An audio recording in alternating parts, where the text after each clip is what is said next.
The first thing I learned about alien royalty was this: they never look afraid.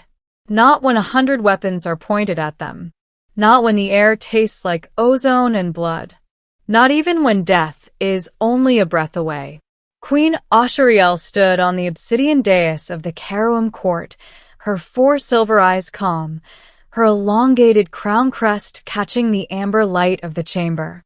Around her, the empire's highest lords whispered in their native harmonic clicks, their voices echoing like insects inside a cathedral.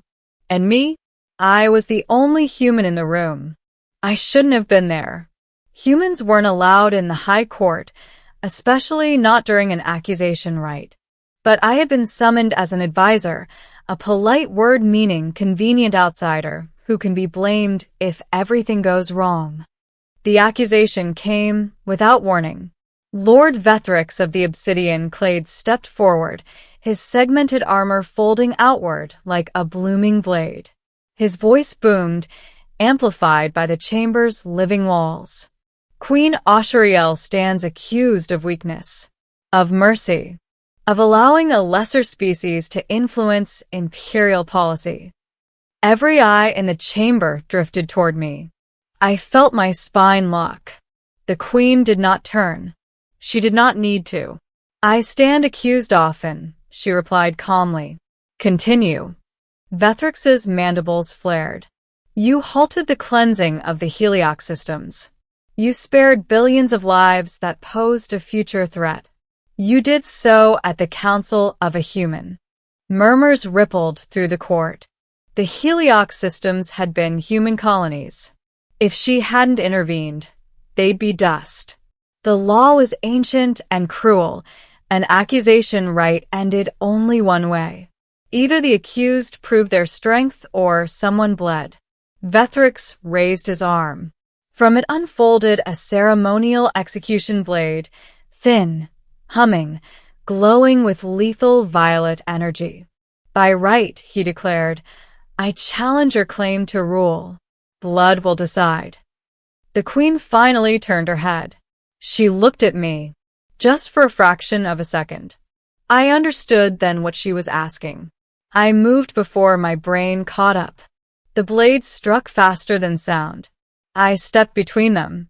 There was no pain at first, just heat, pressure, a feeling like the universe had punched through my chest and kept going.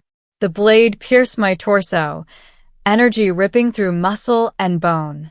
I heard gasps, felt hands grab me as I collapsed to the black stone floor. Blood, red, unmistakably human, spread beneath me. The court fell silent. Vethrix recoiled. You were not the target. The queen descended the dais in a blur of motion. She knelt beside me, her hands warm, impossibly gentle, pressing against the wound. No, she said, her voice suddenly sharp enough to cut steel. He was. Her eyes glowed. This human is under my protection. Someone shouted that the right was broken. Others argued that the sacrifice still counted. My vision blurred, the ceiling fracturing into pieces of light. I remember thinking, so this is how it ends. Not bad. At least someone lives. Then the queen screamed. I didn't know her species could scream. The sound shook the chamber, a psychic wave that slammed into every mind present. Several lords staggered back. Vethrix dropped his blade. Seal the chamber, she commanded. Now. The guards moved instantly. She lifted me, a human, barely conscious, with strength no one expected from a ruler who supposedly relied on mercy. Do not let him die, she said to the medical caste rushing forward. Your Majesty, one protested, his biology. I do not care, she snapped. You will adapt. Darkness took me. I dreamed of earth, rain on concrete, old skies. My mother's voice telling me to be careful with my life, because no one else would. When I woke, everything hurt. I was floating in a translucent healing chamber, suspended in warm fluid. Tubes ran into my chest, my arms, my spine. Every breath felt borrowed. Queen Ashuriel stood beside the chamber. She had removed her crown crest. That alone told me how serious this was. "You should be dead," she said softly. "Yeah," I croaked. "I get that a lot lately." Her eyes flickered. Amusement, grief, something dangerously close to fear. "You intercepted a right blade. That weapon unravels neural structures across dimensions." "Guess I'm built different," I muttered. She placed a hand against the chamber surface. "You acted without hesitation. You were going to save billions," I said. "Seemed like a fair trade." Her gaze sharpened. "You traded yourself." I shrugged weakly. "Someone had to." Silence stretched between us. Then she said, "The court demands your death." That got my attention. "They a what?" "They claim the right was invalidated. That your survival insults tradition. They want balance restored." "In other words," I said, "kill the human." "Yes." I let out a shaky breath. "You could let them." Her voice hardened. "I will not." The healing chamber pulsed, accelerating its work. "You defied imperial law," she continued. "For me, I will now defy it for you." Over the following days, weeks, I learned what that meant. The court fractured. Several lords openly rebelled. Others quietly shifted allegiance. The empire teetered on the edge of civil war, all because one human bled where he wasn't supposed to. And the queen never left my side. She slept in the medical wing. She argued with scientists. She rewrote protocols in real time, authorizing experimental treatments that merged alien nanotech with human biology. "You could rule forever," I told her once. "Why risk it?" She looked at me with those impossible eyes. "Because a ruler who abandons those who protect her does not deserve eternity." The treatments changed me. My heart was reinforced. My nervous system adapted to alien energy. I healed, not as I was, but as something more. When I finally stood again, the empire was holding its breath. The High Court convened once more. This time, I walked in beside the queen. No restraints. No guards holding me back. The whispers were louder now. Vethrix stood among the dissenters, his eyes burning with hatred. "The human lives," he hissed. "This is an abomination." I stepped forward before the queen could speak. "I didn't come here to challenge your traditions," I said. "I came here because someone needed to stand between a blade and innocent lives." I met Vethrix's gaze. "If your empire can't survive that, maybe it deserves to fall." The chamber erupted, but the queen raised her hand. "Silence." "This human," she declared, "is now bound to the throne by blood and choice. By ancient law, older than the right itself. Any who give their life willingly for the crown may not be slain by imperial decree." The lords froze. That law was real, forgotten, buried. Vethrix realized too late. "You cannot." "I can," she said coldly. "And I have." She turned to me. "Will you stand with me?" she asked. "Not as a subject. As an equal." I didn't hesitate. "I already did," I said. "Twice." The vote that followed reshaped the empire. The rebels were stripped of power. The right was abolished. New laws were written, laws that valued life over conquest. Humans were no longer classified as a lesser species. As for me, I became something no one expected. Not a king, not a weapon, but a symbol. The human who took the blade and lived. Sometimes, late at night, I stand on the palace balcony beside Queen Ashuriel, watching stars burn quietly in the distance. "You should have let me die," I tell her once. She looks at me, her voice steady. "No," she says. "You reminded us how to live." And in an empire forged by war, That may be the most dangerous power of all. The final challenge came 3 days after the vote. It did not arrive with armies or speeches. It came with silence.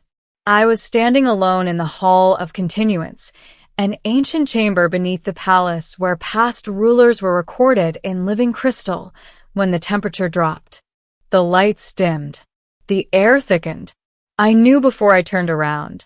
Lord Vethrix stepped from the shadows, stripped of his ceremonial armor, his body marked with the sigils of exile. He no longer represented a faction. He represented vengeance. "You cost me everything," he said quietly. "I didn't reach for a weapon. I didn't have one. I didn't take anything from you," I replied. "You did." His mandibles trembled. "You taught them weakness." "No," I said. "I showed them courage." He lunged. The pain was fast, sharp across my side as a concealed blade cut deep. I staggered back, blood hitting the crystal floor.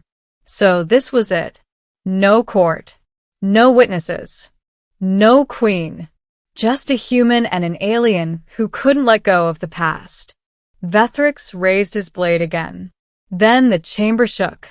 The air bent. Queen Ashariel appeared between us, not running, not rushing, but arriving, as if reality itself had decided she belonged there. Her eyes were blazing silver. She didn't speak. She looked at Vethrix. Every crystal in the chamber ignited at once, projecting the memories of every ruler who had ever fallen to arrogance, cruelty, or fear. Their last moments echoed through the hall. Vethrix dropped to his knees. "This empire no longer needs you," the queen said softly, "and it will not bleed for your pride." She turned to the guards behind her. "Take him." As they dragged him away, I felt my legs give out. The queen caught me before I hit the floor. Again. She pressed her forehead against mine, a gesture never before seen between a ruler of her kind and anyone else. "Stay with me," she whispered. "I'm not planning on leaving," I said weakly. The wound healed, not because of technology, but because the empire finally stopped fighting itself. In the cycles that followed, worlds once marked for annihilation were given representation. Military fleets became defense coalitions. The right blades were melted down and reforged into memorials. And humanity? Humanity was invited, not conquered, not absorbed, but welcomed. When the first human delegation arrived at the capital, they didn't bow. Neither did the queen. They stood as equals. As for me, I refused every title they tried to give me. No consort of the throne. No imperial champion. No living symbol. I chose something simpler. Ambassador at large. Someone who could walk between worlds. Someone who remembered what it meant to be fragile. Years later, real years, not imperial cycles, I stood beside Queen Ashariel on the balcony overlooking the city. The skyline shimmered with vessels from 100 species, moving not in fear, but in trust. "Do you regret it?" she asked. "Taking the blade?" "No," I said. "Living." I thought about it. "I regret that it took blood for them to listen." She nodded. Empires are slow to learn. She turned to me then, not as a queen, but as a being who had watched centuries pass. "You will age," she said. "I will not. Not in the same way." "I know. And yet you stayed." I smiled. "So did you." She reached for my hand. No crown. No guards. No ceremony. Just two people who had changed history by refusing to let one another fall. Far below us, a memorial burned softly in the night, the melted remains of a right blade, reshaped into a simple inscription written in both human and alien script. "Here stands the moment the Empire chose life. I had taken the blade for an alien queen, and she had refused utterly, violently, to let me die. Not because I was human, but because I mattered. And that, I learned, is how empires truly change.